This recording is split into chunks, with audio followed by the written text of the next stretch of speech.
In today's episode of Let's Decode the Mind, we're going to talk about imposter syndrome, that persistent feeling that you've somehow fooled everyone into thinking you're competent when deep down you believe you're not.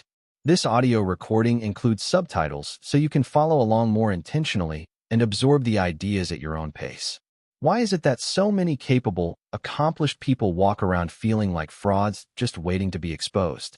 They've got the degrees, the promotions, the achievements that should confirm their competence.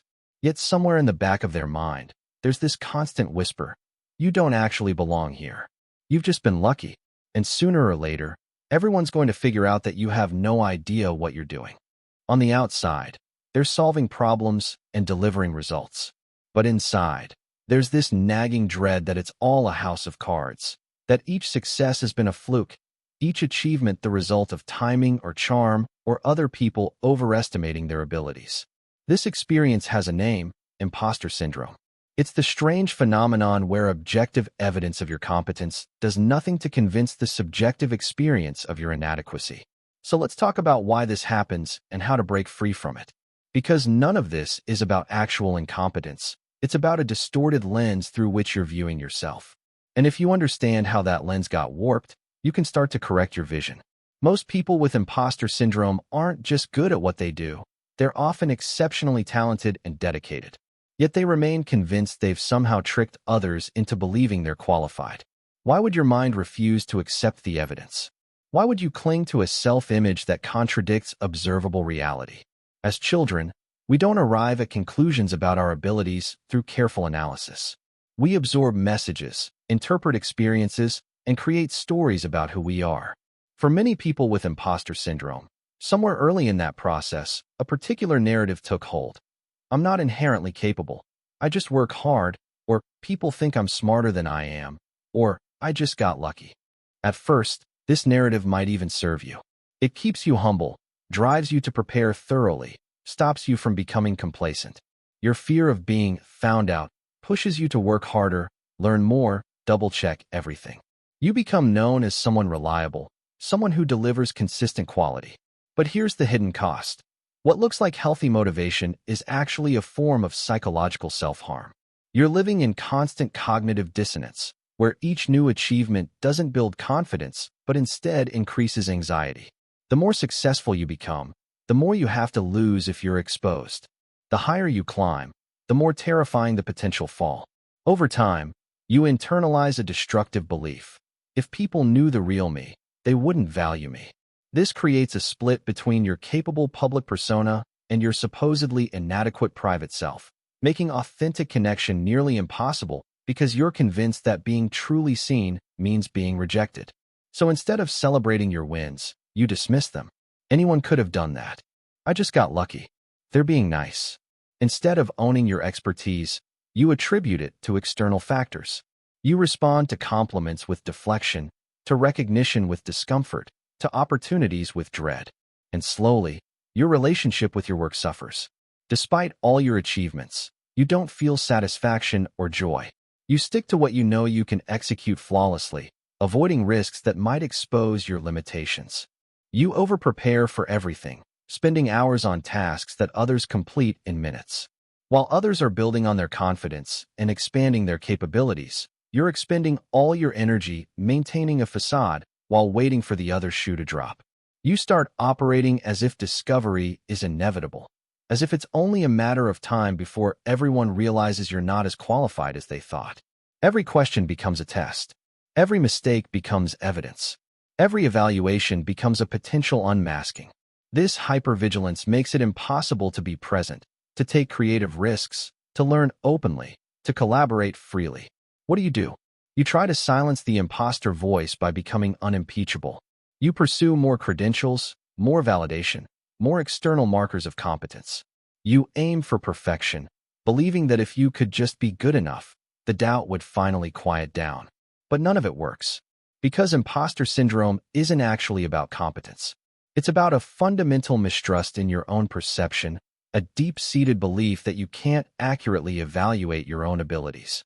When you try to solve this emotional issue with more achievements, it's like trying to fill a bucket with a hole in the bottom. No amount is ever enough. Eventually, many people with imposter syndrome resort to a final defense. They start to believe that feeling like a fraud is actually what keeps them successful. They tell themselves they're not suffering. They're just appropriately humble. They're not anxious. They're just conscientious. Not because they truly believe it, but because it's less painful than acknowledging the years they've spent discounting their own abilities. So how do we fix this? The first step is to consider the possibility that you're wrong about yourself. Not just intellectually, but emotionally. You have to open yourself to the idea that your deepest convictions about your inadequacy might be based not on reality, but on outdated stories you've been telling yourself for so long that they feel like truth. The fix is to build a new relationship with achievement, not as proof of your worth or a shield against criticism, but as an accurate reflection of your capabilities. Stop asking, "When will they find out I don't belong?" And start asking, "What evidence am I ignoring about my legitimate growth?" Stop trying to avoid being exposed and start practicing being genuinely seen, with all your strengths and limitations intact. Let yourself take credit for your work instead of attributing it to luck or timing. Notice when you're moving the goalposts, when you accomplish something meaningful only to immediately discount it. Practice sitting with praise instead of deflecting it, owning your expertise instead of downplaying it. It feels unnatural at first. It goes against the protective narratives you've built over years. It feels dangerously close to arrogance. But it's not, because it's simply aligning your self-perception with reality. The old pattern told you that doubting yourself kept you safe. The new one reminds you that accurately assessing your abilities, both strengths and growth areas, is what truly allows you to develop. Competence isn't binary. You're not either completely qualified or a complete fraud. You're a human being with evolving skills, expanding in some areas while still developing in others. That's not just okay. It's how expertise actually works. The only way forward is to start operating from this new understanding, even when the old voices are still loud. Not by ignoring your doubts completely, but by checking them against reality before letting them drive your behavior. If you're someone who can't seem to internalize your accomplishments, if the words, "I don't know what I'm doing," loop constantly in your mind despite evidence to the contrary, this is where you begin. You stop treating your achievements as flukes and start recognizing them as the natural results of your abilities and efforts. You begin to trust that the version of you that others see, the capable, qualified contributor, isn't a clever disguise, but might actually be the more accurate perception. Because you're not a fraud pretending to be competent. You're a competent person pretending to be a fraud.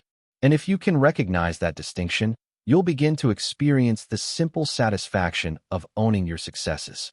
Not because you've finally become good enough, but because you've finally allowed yourself to see what was already there. Confidence isn't built through perfect performance or constant validation. It's built through integrating all parts of your experience, the successes and the struggles, the knowledge and the gaps. It's found in the courage to be a work in progress, to learn visibly, to contribute what you can while continuing to develop. So if any part of this resonated with you, if you recognized yourself in these patterns or felt something shift in how you view your achievements, leave a comment and let me know what stood out. Sometimes recognizing the imposter voice for what it is, just a voice, not the truth, is the first real step to finding your authentic sense of competence. Thanks for listening to Let's Decode the Mind. Trust your capabilities, and I'll see you in the next episode.